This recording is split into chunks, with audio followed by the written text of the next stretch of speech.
શું કારણ?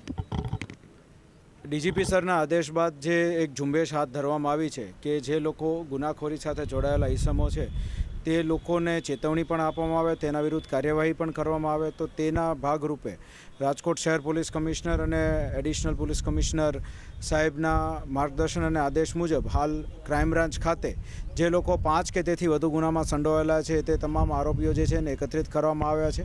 તે લોકોનું માહિતી સંપૂર્ણ લેવામાં આવશે. તે લોકોના જે ડોઝિયર જે છે જે બનાવેલા છે તેને અપડેટ કરવામાં આવશે અને તે લોકો વિરુદ્ધ અસરકારક અટકાયતી પગલાં પણ આજરોજ લેવામાં આવશે.